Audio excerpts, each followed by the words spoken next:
It's like people want change more than they want to change. For those of you who want to change, you don't have to be wired. You're already wired to be critical. You're already wired to peep out flaws. You're already wired to do it. What you need to do is take that same energy and apply it to yourself. You have to go intentional and deliberate. How many times do I criticize others versus how many times I criticize myself? How many times do I try to correct others? How many times do I correct myself? If it don't drive you, don't want that. So whatever it is you see that you don't have, if it drives you, go, I want that. And then you got to change. But you can't say you want that and you don't want change.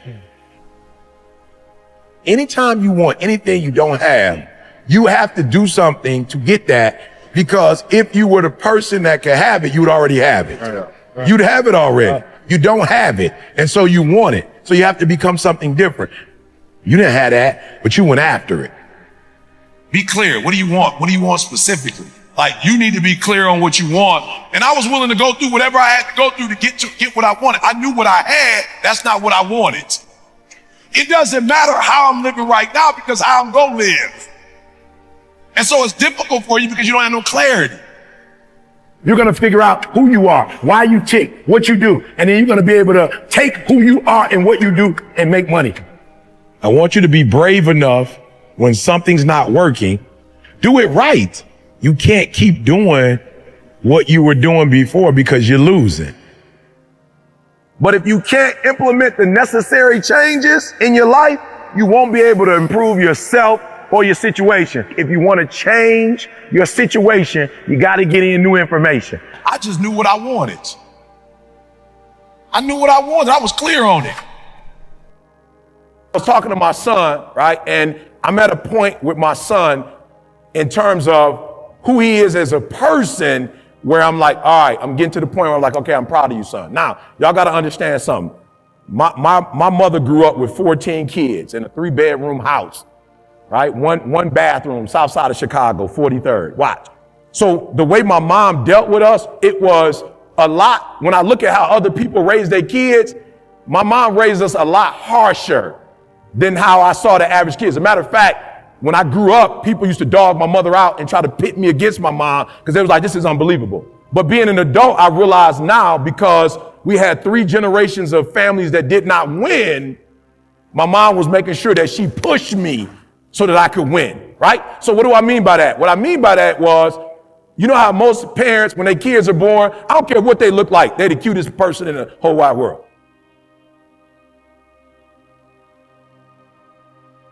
My mom wasn't on that. My mom, if I was bad, he bad, right? Police used to come to the crib because I would steal, and they knock on the door, and my mom would be like, hold on, he downstairs. My mother would never say he didn't do it. She's like, let me call Eric upstairs real quick. Eric, did you steal something from the store?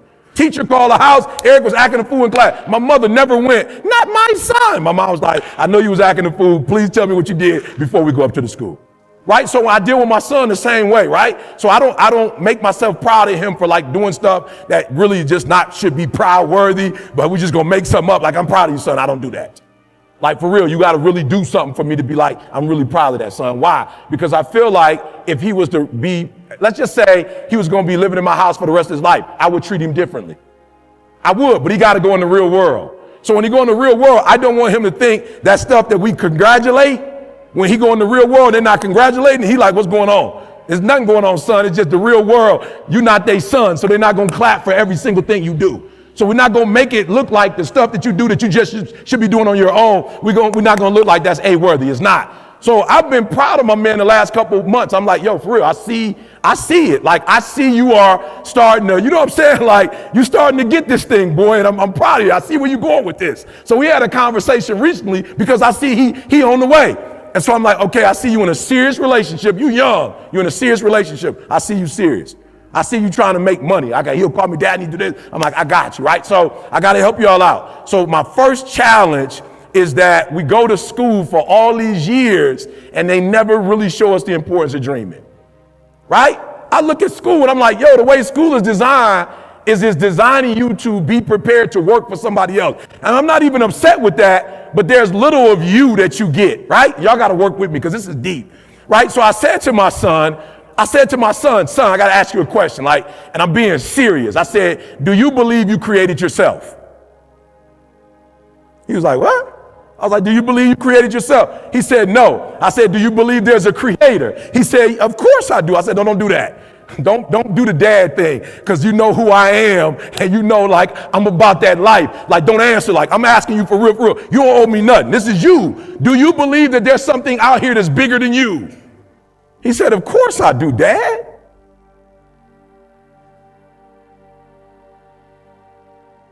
I say, so as a human, do you believe you were just born to be in a relationship, have sex, and have money and buy stuff? No, I guess it's something bigger than that, Dad. It's like, I guess the other thing is a calling. I said, well, if you believe that, why have you never gone after your calling? Why you spend so much time worrying about a relationship? Why you spend so much time, son, worried about money and cars and stuff? If you really believe what you just told me, that as a human is something greater than that, then why aren't you on that? He was like, I don't know. I said, because here's the trick, son. If you get this and that, you still might not get you.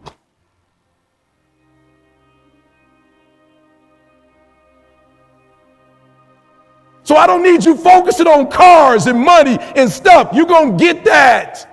I need you to focus on why you were born in the first place. Why are you here on earth for this particular time? What are you doing here? Anybody can buy a car, son.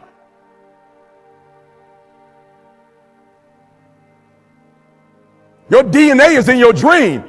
And most of y'all chasing stuff, you don't realize your dreams are so important because your DNA, who you are as a person, is wrapped up in your dreams. And what this world has done to you is take that from you, because they know if you know who you are and you get your dreams, you're probably not going to work for most of them. You're probably not going to do most of the dumb stuff you do. If, like, for real, if you knew your dreams and you followed your dreams and you followed your DNA, most of you probably would have never been on drugs. I've never met a person before who knew who they were and was on drugs. Your DNA, your genetic information is in your dreams. Who you are as a person. And so what this society will do is tell you, you need to be on the Oprah Winfrey show. That's what they'll tell you when you become a motivational speaker and you start traveling through the earth and you start making some moves. They'll tell you, you got to be on the Oprah show. And until you get on Oprah's show, you're nobody. You got to have a best-selling book. If you don't have a best-selling book, you're nobody. And so you start living your life not to do what you were born to do and what you were created to do. You start doing what everybody else wants you to do so you can fit in. And I'm telling you, I don't care how successful you are in that, you're not a success. Why? Because in your dreams, when God showed me the Nobel Prize, that was something that I had when I was 2 years old, but I wasn't mature enough for it. It's just recently that I've been mature enough to understand that. I watched LeBron get the championship, y'all. I saw LeBron win the finals. I saw him cry. I was there when MJ won when his father died. I saw him cry, guys. Have you spent a lifetime following other people's dreams, a mixture of their dreams and your dreams, or your dreams completely? I want you to write it down, because if I can get you to identify how much energy you put in others and in other people's dreams, and I can get you to pull back, and I can get you to do what you were born to do, what you were created to do. Whew. Now, why is dreaming important? I don't care what level you get to. I need you to dream, right? I need you to spend a considerable amount of time dreaming every single day. Let me tell you why. I've noticed that the people who dream and those people who dream big have a different kind of life than the people who don't dream.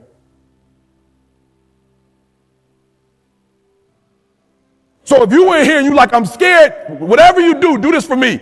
Do not sabotage yourself with fear. Fear is not real. That's something in your brain. Like, it does not exist. How do we get over it? You get over it by dreaming of what you can be. Come on, y'all got to hear what I'm saying. There are those of you in this room, you spend a majority of your life doing what other people want you to do. You don't even know who you are. And so even what you're doing, you're not doing at 120% because you're doing what somebody else wants you to do. And you're not good enough to be somebody else.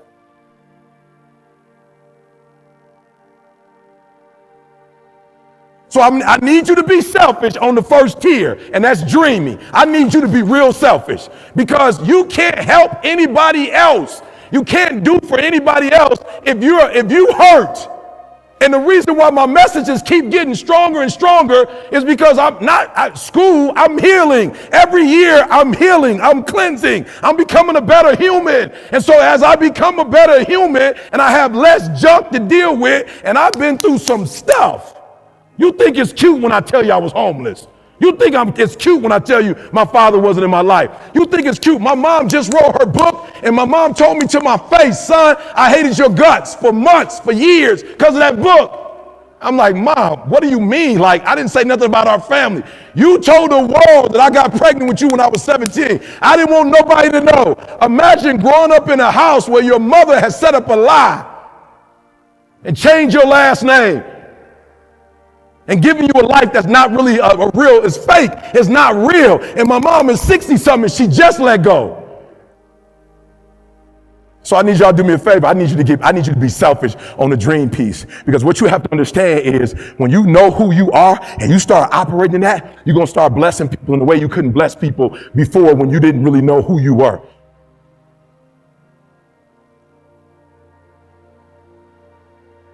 And so when I got on my son, like, son, come on, where's that grind, son? Where's that dog, son? Let's go. He was like, Dad, I'm not trying to be disrespectful, but I wasn't homeless.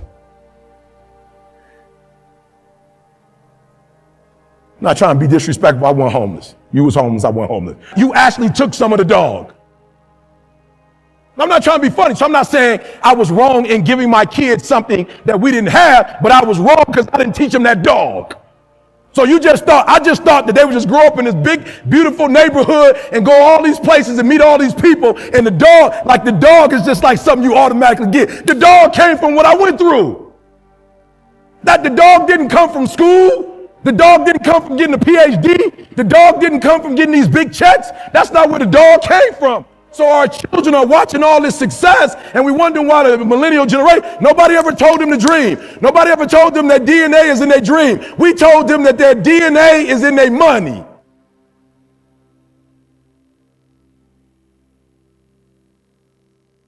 You cannot be a prisoner to your preference. You cannot be a prisoner to your own preference, meaning that just because it's what you prefer, if you losing, you losing, period. And so you don't make your preference the God. You make winning or losing the God. So if you're losing, you have to do something different so that you can win. You have to self-assess, and you can't let you off the hook because it's you. It's two of y'all. It's a winning you and a losing you. And you do deserve to be a winner. When you're trying to score a touchdown, there are individuals designed to stop you from scoring a touchdown. Yeah. That's their job. They're supposed to stop you. Your job is to not care about them trying to tackle you, and you keep moving forward. You dominate when you feel like it, and you dominate when you don't feel like it. I've dominated my sleep pattern. I've dominated my laziness. I've dominated procrastination. Where I go, stuff happens. I dominate. There are no shortcuts. Discipline is you do it so long and so hard and you're so passionate about it that even when you don't feel like it, you still operate at the highest level. I dominate. And I realize that most of you in the room, the reason why you're not going to get to where you're supposed to get to is because you don't know how to get there. Now, the other thing I've noticed is that people who have more clarity have more conviction. And you start like, oh man, I want that. I want it. Like I want that experience, but you don't change as a human. So you can't get that experience. Like it's not possible for you to have it. You can't change your life without changing your mind, bro. You have to play to win. You have to be competitive. Wherever you are, whatever your space is, this is my space right here. You have to be competitive. Whether you like it or not, whether you feel comfortable or not. And you have to get into a space where you got that dog. It's not for the weak at heart. You can't always be the most talented in the room. You can't always be like naturally gifted, naturally talented. But watch this. You can be the most competitive. I'm saying y'all don't get it. You got to wake up every day and compete. You got to go after it. I'm saying people don't get it, bro. It's crazy. People want change more than they want change. Yeah. It's the craziest thing, bruh. Come on, we have a vision, we have a mission, we have a visionary, we have a mission. Our goal is to move the needle, not surround ourselves with loyal people who ain't competent. Guys, I see your true colors. A trial or a tribulation hit, and now you wondering if I'm gonna do what I said I'm gonna do, so now you're gonna switch the game up. Okay, I want you to see where you are so you can make the adjustment. I need you to eat, sleep, breathe, dominate. We're not playing to the level of our competition no more. Everything you do is going to be in a way that nobody else does. Paying attention, being locked in and focused. Paying attention, being locked in and focused. Listen to me very closely. I take it personal when I do what I do. I don't care who we going up against. 1, 2, 3. Wake up every single day. I was here before I was here. I was up this morning here. I've been here before. I was in this spot right here. I was talking from right here. I envisioned it. I saw it already. You can't win it if you can't see it. I'm committed, but I don't know that I'm convicted. Here's what I want y'all to know. We have to be careful because some of us get an attitude because we're looking for things that people who are convicted get when we just committed. But I just want you to stop expecting what people with convictions have when you just committed. Stop doing that. Cause now you mad, like, oh, okay, so coach ain't gonna start me. You just committed. You ain't got no conviction to the game. You just play when it's time to play. That person is up all day, every day, running, lifting weight. Michael Jordan was convicted about basketball. Kobe was convicted about basketball. That's why Mike is who he is. Not because he was the greatest ever, but the conviction that didn't nobody want it as bad as he wanted. He was convicted. Some of us, we let our feelings like, I ain't feeling it. I'm not with it. That's why I know I'm not convicted to run it. Because I always run when I feel like it. I ain't never missed a day when I felt like it. I've never run though when I've not felt it. One of the things you have to do is operate in conviction and not commit. If you gonna win, if they gonna put your name and the number up there, you just can't play this game because there are other teams that want to do exactly what you gotta do. So what you gotta do in practice is 1, 2, 3. In practice. If you can't dominate in practice, you can't dominate when the lights come on. I get up every morning at 3 o'clock. I dominate at 3 o'clock in the morning. I dominate when everybody's asleep. I dominate at 4 in the morning, 6 in the morning. At 8, I go back to bed. Why? Because y'all just getting up. But I'm committed to it. Your everyday routine is clarity.